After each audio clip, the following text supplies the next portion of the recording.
메인 도로 접한 1층은 10평이 거의 뭐 11억, 12억, 13억 이렇게 하는 경우도 파다합니다. 평당 1억이 넘는 가격이죠. 근데 이게 비싼 건가요? 아니면 싼 건가요? 이걸 판단하는 게 쉽지가 않다는 거예요. 상대적으로 블로그나 유튜브에 상가 영상 올리시는 분들은 뭐랄까 약간 믿기 어려운 측면이 있죠. 생각을 한번 해보세요. 그렇게 좋은 거면 왜 그렇게도 광고를 많이 하겠냐고요. 왜 계약하면 이것저것 선물을 챙겨주겠냐고요.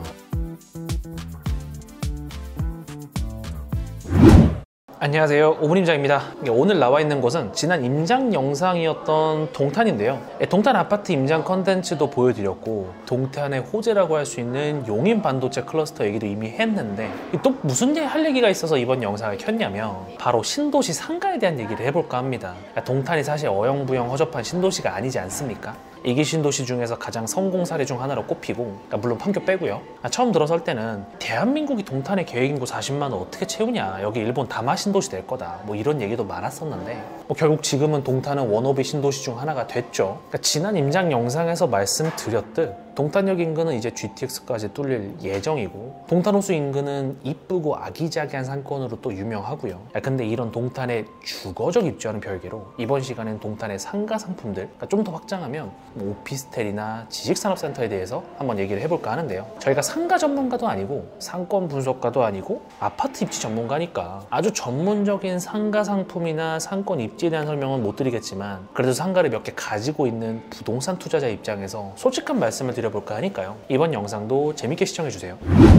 먼저 상가가 가진 특징에 대해서 얘기를 안 해볼 수가 없는데요. 그래야지 신도시 상가가 어떤지에 대해서도 얘기를 해볼 수가 있으니까요. 아파트 투자들 많이 하시잖아요. 그래서 아파트하고 비교해서 특징을 간단히 살펴보면요. 먼저 첫 번째, 수익성에 대한 기준이죠. 아파트의 수익성은 무엇으로 판단하시나요? 아마 가장 많이 보시는 게 뭐 절대 가격, 전세가율, 금리, 공급량, 뭐 이런 것들을 많이 보실 텐데요. 상가의 수익률은 딱 하나입니다. 이게 절대적이에요. 바로 수익률. 왜냐하면 상가의 가격 자체가 수익률로 결정되기 때문인데요. 아파트는 미래에 오를 가능성이 높다고 생각이 되면 전세가율이 낮다고 하더라도, 금리가 높다고 하더라도, 심지어 현재 절대가격이 높다고 하더라도 사람들 수요는 있습니다. 반면에 상가는 좀 다릅니다. 내가 투자하는 금액 대비 남는 순수익 현금이 얼마냐, 이게 가장 중요합니다. 그래서 가격을 역추산하게 되죠. 수익률을 먼저 산정을 해보고 그리고 나서 이 수익률이면 얼마의 가격이 되겠다라는 매매 가격이 역으로 책정이 되는 겁니다. 그러니까 애초에 가격이 정해지는 프로세스가 주거용 상품인 아파트나 빌라와는 다르죠. 아파트하고 빌라는 가격이 어떻게 정해지나요? 내가 현금 얼마 넣고 얼마 대출 받으면 이 정도 금액인데 이게 리즈너블하다 아니다, 이렇게만 되니까요. 일단 두 번째, 바로 입지에 대한 관점이 또 다른데요. 입지라는 게 참 어렵죠. 저희도 부동산 입지 전문가이긴 합니다만 이게 여러분들에게 입지를 설명하기 또 쉽지도 않고 워낙 개별성이나 특수성 또 따져야 하는 상황들이 많으니까요. 어쨌든 통상적으로 아파트와 빌라 같은 주거용 상품은 입지가 최우선합니다.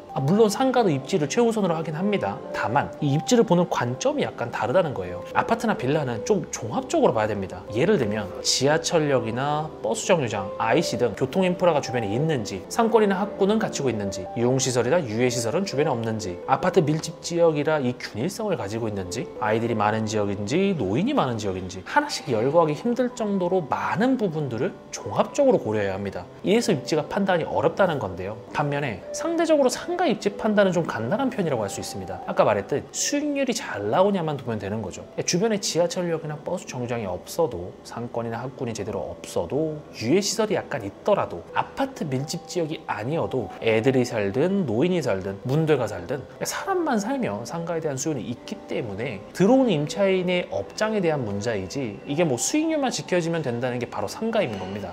물론 상가도 상가 나름대로 종합적으로 따져야 하는 것들이 있지만요. 아파트는 가장 최우선 되는 게 지역마다 다르고 더 종합적 판단이 필요했다면 상가는 가장 최우선 되는 게 절대적으로 수익률, 요거 하나라는 의미입니다. 세 번째, 바로 공급에 대한 얘기를 또 빼놓을 수가 없겠죠. 아파트 상가의 차이점을 얘기할 땐 이 공급이 정말 크게 작용을 합니다. 빌라라면 얘기가 조금 다르긴 합니다만 아파트는 사실 누구나 쉽게 아무데나 지을 수가 없는 주거 상품입니다. 신규 택지를 조성하는 것도 당연히 쉽지 않고 재건축 재개발은 말할 것도 없이 더 어렵죠. 근데 우리가 상가 상품들, 뭐 구분상가 아니면 통상가, 나아가서 오피스텔, 아파트 마찬가지고 지산도 마찬가지고요. 이런 상품들은 공급이 사실 너무 쉬워요. 공급이 쉽다는 건 뭘 의미할까요? 맞습니다. 외부 요인으로 인한 부침이 쉽게 일어난다는 거죠. 단적으로 지금 금리만 봐도 그런데요. 뭐 상가가 아파트에 비해 더 금리에 의한 타격이 크다는 것도 맞지만 아파트도 분명히 타격이 있습니다. 다만 그 타격이 적은 이유 중 하나는 상가는 공급이 쉬워서 저금리일 때 미친 듯이 공급이 되기 때문인 것도 있어요. 자본주의 경제가 수요와 공급이라는 기본 그래프로 이루어지듯 당연히 공급이 많은 상품은 사기는 쉽지만 팔기도 쉽지 않고 임대 놓기도 쉽지는 않은 겁니다. 네 번째, 바로 정보의 비대칭입니다. 이게 투자하시는 분들 입장에서는 가장 크게 다가오겠죠. 요즘 아파트는요 거의 주식이에요. 뭐 아실, 호갱노노, KB부동산, 리치고, 손품왕 등등 여러 업체와 개인분들이 워낙 뛰어난 프로테크를 제공하기도 하고 사람들도 아파트가 그나마 쉬운 부동산 카테고리다 보니까 쉽게 접근하고 쉽게 공부하고 그만큼 정보가 널리 퍼져 있죠. 심지어 요즘엔 블로그나 유튜브로 임장 컨텐츠를 올리시는 분들도 많아요. 옛날에는 직접 가서 집 봐야 되는 거였는데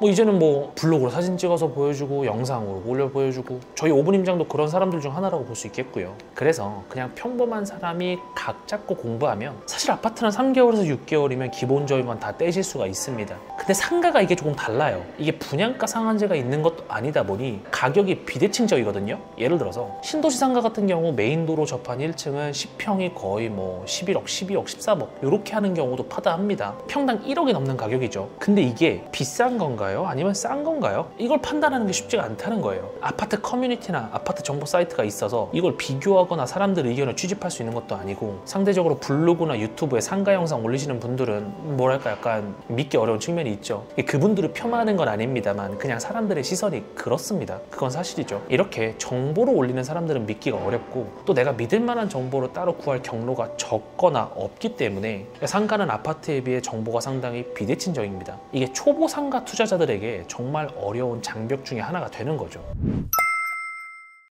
이렇게 아파트와 상가를 얕게나마 비교를 해봤는데요. 사실 이 정도만 아셔도 상가에 대해서 여러분들은 기본 상식은 알고 가시는 겁니다. 근데 뭐 상가에 대한 기본 뭐 설명을 해주자고 오늘 영상을 킨 게 아니라 신도시 상가, 오피스텔, 지산 뭐 이런 거 얘기해 보려고 했거든요. 우리가 일반적으로 신도시 상가는 원수한테나 권하라는 말이 있잖아요. 다들 한 번쯤 들어보셨을 텐데 특히 상가 투자에 관심이 있으신 분들 중에 공부를 아직 제대로 안 해보신 분들도 신도시 상가는 고개를 절레절레 저으시죠. 그러니까 물론 상가 상품이라고 다 똑같은 게 아닙니다. 방금 위에서 말씀드렸듯 신도시 상가라고 다 나쁜 게 아니고 아파트 단지들 사이에 제한적으로 자리 잡은 항아리 상권 같은 경우엔 신도시에 있는 상가라고 해도 굉장히 투자 가치가 높을 수 있으니까요. 오피스텔이나 지산도 마찬가지입니다. 뭐 예를 들어서 평택 같은 경우로 한번 예를 들어 보면요. 지금 월세 물건들 보이시죠? 그냥 네이버 부동산에서 삼성 캠퍼스 인근에 있는 오피스텔 2개를 띄워드린 겁니다. 뭐 가장 낮은 수준의 가격들이고요. 가장 높은 거 띄워드린 거 아닙니다. 전용 23과 전용 17이면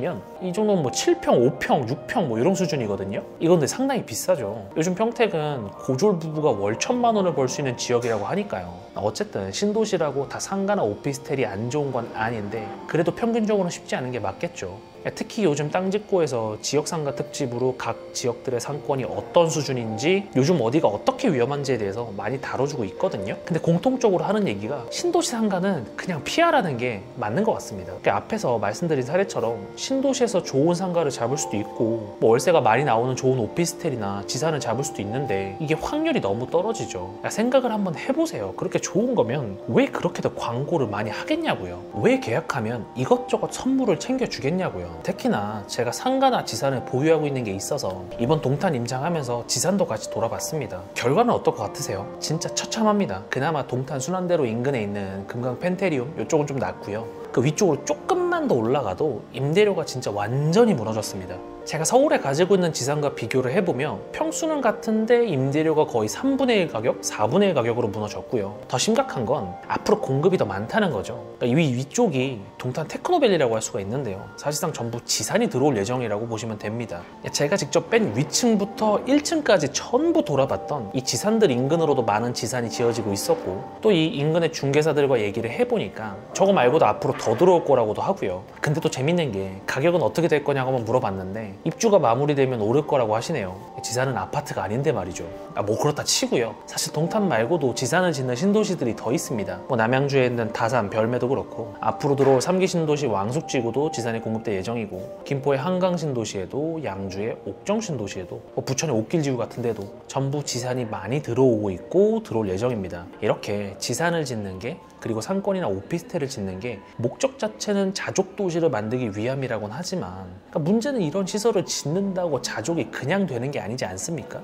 신도시 교통대책으로 GTX나 추가철도 연장 아니면 광역버스편을 마련을 해주면 오히려 서울이나 수도권 핵심지로 상권은 전부 빨리죠. 일자리는 말할 것도 없고요. 근데 교통편을 추가로 넣어주면서 자족도시 하라고 상가, 오피스텔, 지식산업센터 지어주면 이게 어떻게 자족도시가 되겠냐는 거죠. 물론 그럼에도 지역과 상품을 잘 고르면 분명 돈이 되는 상가가 있습니다. 그걸 잘 골라서 지금 같은 시기에 금매를 잡아두는 게 바로 투자 실력이겠죠. 다만 앞으로 들어올 많은 신도시들 그리고 택지지구들의 이런 상가나 오피스텔, 지산들은 공급이 워낙 쉽게 때려박힐 수 있기 때문에 입주 끝나면 부동산은 오른다 이런 아파트 공식을 다른 모든 부동산에 넣지는 않았으면 좋겠습니다. 그럼 진짜 원수에게 권할 만한 걸 내가 투자하게 된 꼴이 될 테니까요.